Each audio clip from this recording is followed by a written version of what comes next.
$500. That is the approximate cost of a Ukrainian FPV drone, a small, fast, maneuverable aircraft assembled from commercial components, fitted with a shaped charge warhead, and flown by an operator who controls it through a headset that displays the drone's camera feed in real time. $500 for the airframe, $500 for the electronics, $500 for the warhead, $500 to destroy a tank that costs $1.5 million, or an artillery piece worth $5 million, or a truck loaded with ammunition worth more than a Ukrainian drone operator earns in a year. This is the mathematics that is reshaping warfare on the Eastern Front in Ukraine. And just days ago, on a single night, 3 Ukrainian FPV drone teams demonstrated those mathematics with a clarity that should terrify every military planner in Moscow and inspire every defense analyst in the world.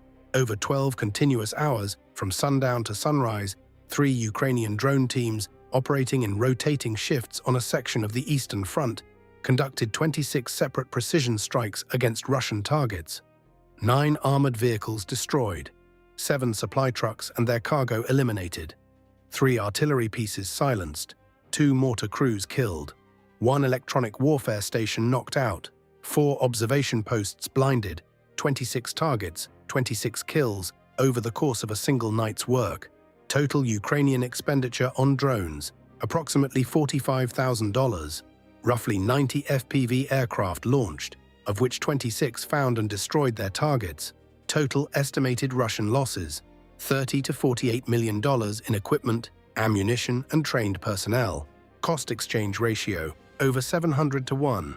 This is the story of the night shift, and the weapon that is bleeding Russia's army dry, $500 at a time. The operation was conducted on a 10-kilometer section of the front, where a Russian battalion, approximately 500 soldiers with supporting armor, artillery, and logistics, occupied a network of positions that had been relatively stable for weeks. The Russian battalion was not in active combat. It was holding defensive positions, conducting routine operations, and sustaining itself through regular supply deliveries and equipment maintenance. It was, by the standards of this war, a quiet sector. Ukrainian drone teams had been operating in this sector for months, conducting daily and nightly strikes against targets of opportunity. But the operation on this particular night was different. It was planned, coordinated, and resourced as a deliberate effort to maximize the number of targets destroyed in a single period. The Ukrainian brigade commander wanted to demonstrate what concentrated drone operations could achieve against a static enemy, and to test the limits of sustained FPV operations over an extended period. 3 drone teams were assigned to the operation, each team consisting of 3 operators and 2 support personnel responsible for assembling drones, charging batteries, and managing the inventory of aircraft and warheads.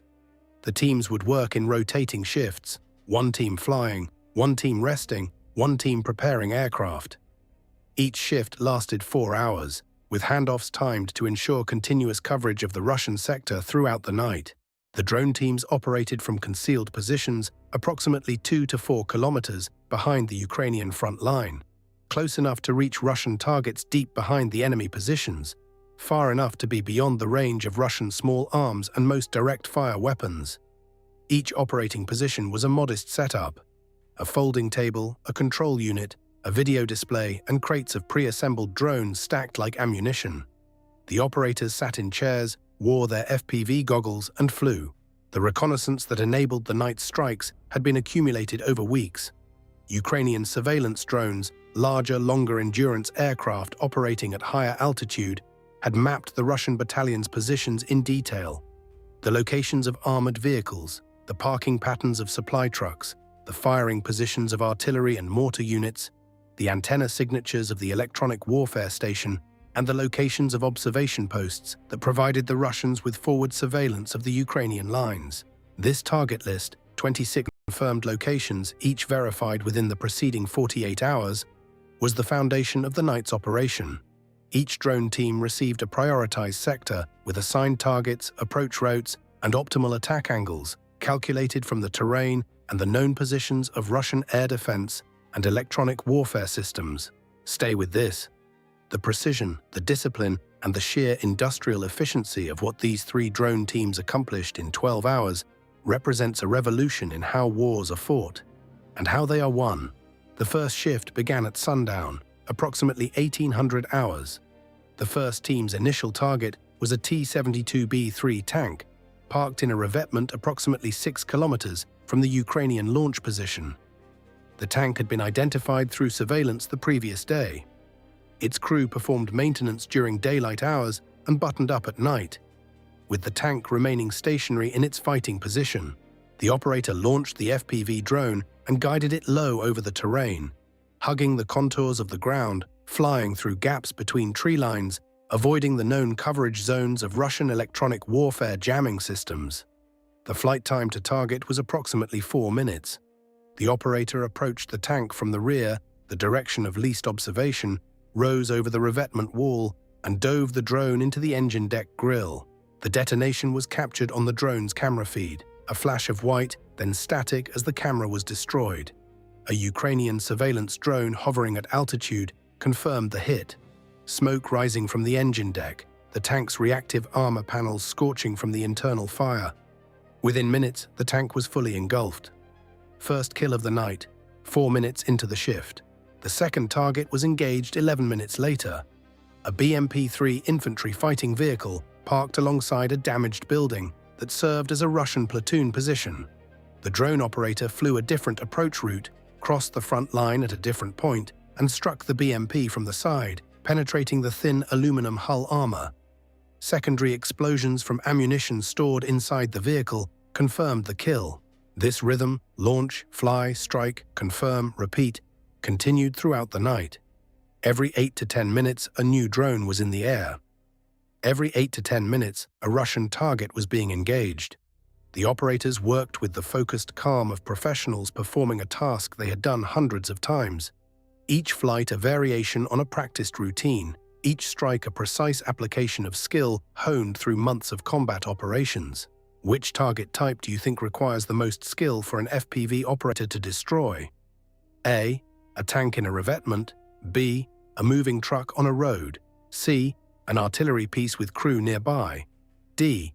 An observation post camouflaged in a tree line. Tell us in the comments. The target list for the night was organized by priority and category. Armored vehicles were the highest priority targets, each one representing the greatest financial loss and the greatest reduction in Russian combat capability. Supply trucks were second priority, each one carrying cargo that the Russian battalion needed to sustain operations. Artillery and mortar positions were third, each one a weapon system actively killing Ukrainian soldiers. Observation posts and the electronic warfare station were fourth, enabling targets whose destruction would degrade the Russian battalion's ability to see, communicate, and fight. The 9 armored vehicle kills were distributed across the 12-hour period. The operators targeting vehicles as surveillance confirmed their locations, and the tactical conditions favored an approach. 2 T-72B3 tanks destroyed, one in its revetment, one caught in the open while repositioning at approximately 0200 hours, its crew apparently believing the darkness provided sufficient cover. 3 BMP-3 infantry fighting vehicles destroyed, each one parked at or near Russian positions. Each one hit through known weak points in the armor that Ukrainian FPV operators have catalogued and practiced against. 2 BTR-82A armored personnel carriers destroyed, lighter targets that required less precision but offered satisfying secondary explosions as their ammunition cooked off. 1 MTLB multi-purpose vehicle destroyed, used by the Russians as a logistics mover, caught loaded with ammunition crates near a forward position. 1 BMP-2, an older vehicle pulled from storage, its dated armor offering zero resistance to the drone's warhead. The 7 supply truck kills were concentrated in the middle hours of the night, between midnight and 0400, when Russian logistics convoys typically moved through the sector. Ukrainian drone operators, alerted by surveillance drones monitoring the supply routes, intercepted trucks as they moved along the roads connecting the Russian rear to the forward positions. 1 fuel truck was destroyed, creating a fireball visible for kilometers. 2 ammunition trucks were hit, both producing secondary explosions that scattered debris across wide areas. 4 general supply trucks, carrying rations, equipment, and materials, were destroyed on the roads or at unloading points near Russian positions. The 3 artillery kills were among the most tactically significant strikes of the night. A Russian Tu-19 Mist-AS self-propelled howitzer was destroyed at its firing position, the drone striking the turret top while the crew was between fire missions, the warhead penetrating the thin overhead armor and detonating inside the fighting compartment. A towed D-30 howitzer was hit while its crew was preparing to fire, the drone striking the ammunition stacked beside the gun, triggering a chain detonation that destroyed the weapon and killed or wounded the entire crew. A Tu-S1 Gvozdika self-propelled gun was caught during a repositioning move, the vehicle moving along a road between firing positions, its rear armor exposed to the drone's approach. The 2 mortar crew kills targeted 120mm mortar teams that had been firing on Ukrainian positions for weeks. The drone operators located the teams through their thermal signatures. The heat of the mortar tubes after firing made them visible on thermal cameras even when the teams were concealed under camouflage netting. Both strikes were direct hits on the mortar positions, destroying the weapons and killing the crews. The electronic warfare station was a high-value target that the drone teams had been tracking for days. The station, a vehicle-mounted jamming system that disrupted Ukrainian drone operations in the area, had been partially effective in degrading drone control signals. Ukrainian electronic warfare specialists had identified the station's operating frequency and mapped its jamming pattern, discovering a gap in coverage that allowed FPV drones to approach from a specific direction without losing signal. The operator exploited this gap, flying the drone through the dead zone in the jamming pattern and striking the station's antenna array. The explosion destroyed the antenna and disabled the jamming system. And for the remainder of the night, Ukrainian drone operations in the sector were unimpeded. The destruction of the electronic warfare station was arguably the most important single strike of the night, as it removed the one Russian system that had been partially countering the drone threat. The 4 observation post kills systematically blinded the Russian battalion. Each observation post, a small position manned by 1 to 3 Russian soldiers with binoculars, thermal optics, and communications equipment, served as the eyes of the battalion, reporting Ukrainian movement and directing artillery fire onto Ukrainian positions.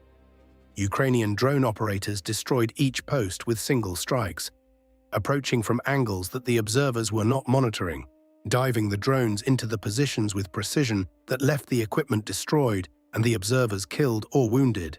By dawn, the Russian battalion's forward surveillance network had been reduced to 0. Its artillery had lost 3 of its primary firing systems. Its mortar support was eliminated, its electronic warfare protection was gone. Its armored vehicle strength had been reduced by approximately 40%, and its supply line had been disrupted by the destruction of 7 trucks and their cargo that would take days to replace through a logistics system already straining under the weight of losses across the entire front. How many FPV drone strikes do you think Ukrainian forces conduct per day across the entire front? A. 500 1,000. B. 1,000 3,000. C. Over 3,000. The scale would surprise you. Drop your answer below. The Russian battalion's response to the night of strikes was revealing. Intercepted communications from the morning after showed a command staff in shock. The battalion commander reported to his regiment that his unit had lost over 40% of its heavy equipment in a single night, losses that, in any conventional military assessment, would render the battalion combat ineffective. He requested immediate reinforcement with replacement vehicles and ammunition. The response from higher command was that no replacements were available. The regiment was already under strength. The division had no reserve vehicles to allocate. The battalion would have to continue operations with what it had remaining, which, after the night shift, was approximately 60% of the force it had been 12 hours earlier. The soldiers of the Russian battalion, those who survived the night without their vehicles being struck, described in intercepted personal communications a night of constant terror. Every 8 to 10 minutes, somewhere in the sector, an explosion. Every hour, another vehicle burning. The sound of drones, the distinctive high-pitched whine of FPV motors, constant in the darkness, impossible to locate, impossible to predict, impossible to escape. Soldiers who attempted to move between positions were tracked by drones. Soldiers who stayed in their positions listened to the explosions getting closer. Sleep was impossible. movement was suicidal. The psychological effect of 12 hours of relentless, precision drone strikes on a static military formation cannot be overstated. Is the FPV drone the most cost-effective weapon system in the history of warfare? Or is there a counter that Russia simply hasn't found yet? Drop your thoughts in the comments. Now the economics, and this is where the mathematics of the FPV drone revolution become truly staggering. Ukrainian drone expenditure. Approximately 90 FPV drones launched over 12 hours, of which 26 scored confirmed hits. At an average cost of $500 per drone, total expenditure, approximately $45,000, including batteries, replacement parts, and operational costs for the three teams. Total Ukrainian cost rises to approximately $60,000 to $80,000 for the entire night's operation. Russian armored vehicle losses: 9 vehicles destroyed, 2 T-72B3 tanks, $2 to $3 million, 3 BMP-3 infantry fighting vehicles, $1.5 to $2.4 million, 2 BTR-82A armored personnel carriers, $800,000 to $1.2 million, 1 MTLB, $200,000 to $300,000, 1 BMP-2, $300,000 to $500,000. Total armored vehicle losses: $5 to $7.4 million. 7 supply trucks and cargo destroyed. 1 fuel truck with diesel, approximately $150,000, vehicle plus cargo.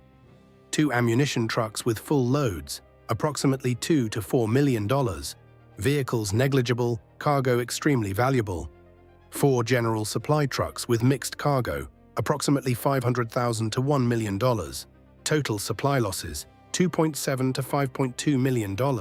3 artillery systems destroyed. 1 2S-19 MSTS self-propelled howitzer, $3 to $5 million. 1 D-30 towed howitzer, approximately $200,000. 1 2S-1 Gvozdika self-propelled gun, approximately $500,000 to $1 million. Total artillery losses: $3.7 to $6.2 million. 2 mortar positions destroyed. Equipment replacement cost approximately $50,000 to $100,000. Crew casualties: estimated 8 to 12 soldiers killed or wounded. Training replacement cost approximately $300,000 to $600,000. 1 electronic warfare station destroyed. Depending on the system type, replacement value approximately $1 to $3 million. 4 observation posts destroyed. Equipment, optics, radios, thermal cameras, approximately $200,000 to $400,000. Personnel casualties: estimated 8 to 12 soldiers killed or wounded, approximately $300,000 to $600,000. Additional personnel casualties across all strikes: crew members killed in armored vehicles, soldiers killed near supply trucks, artillerymen killed at their guns. Estimated total 45 to 65 personnel killed or seriously wounded throughout the night. Total personnel loss value: $1.5 to $3.3 million. Total estimated Russian losses: armored vehicles, $5 to $7.4 million. Supply trucks and cargo, $2.7 to $5.2 million. Artillery systems, $3.7 to $6.2 million. Mortar positions, $350,000 to $700,000. Electronic warfare station, $1 to $3 million. Observation posts, $500,000 to $1 million.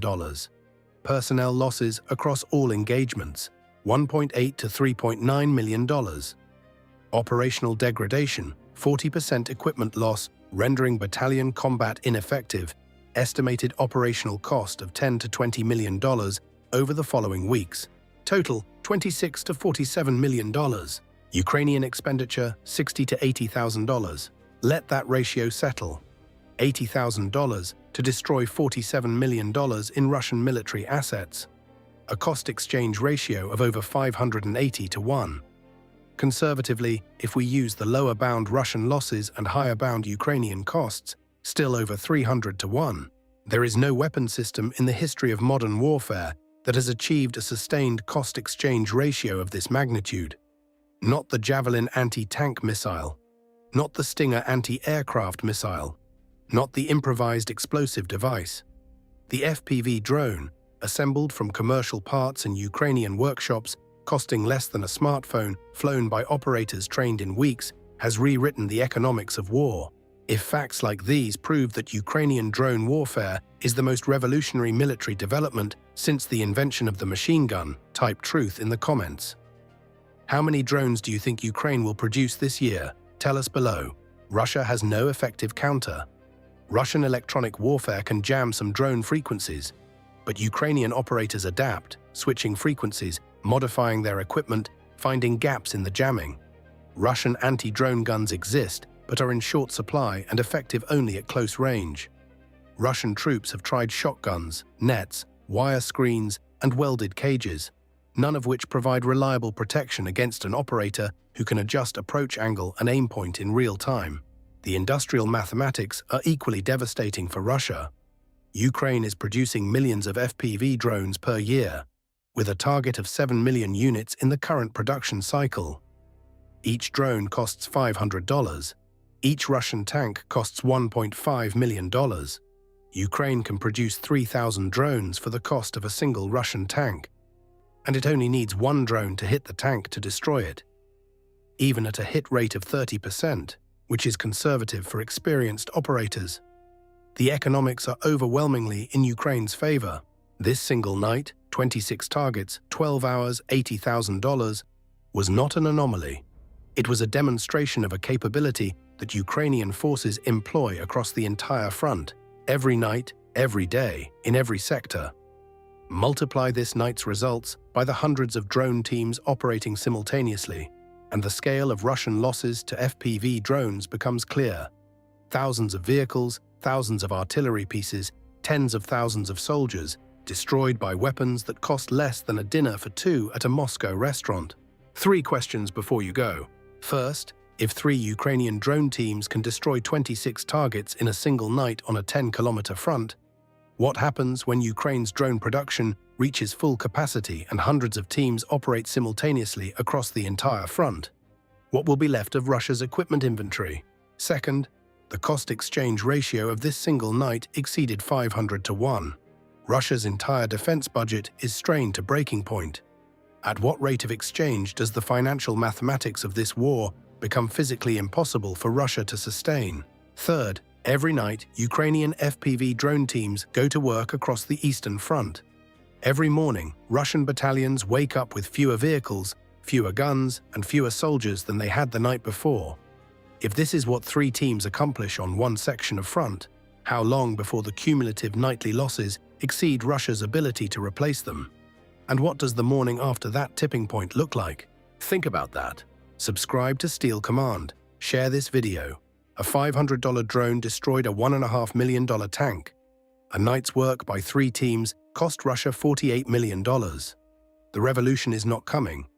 It is here. And Ukraine is winning it, one $500 kill at a time.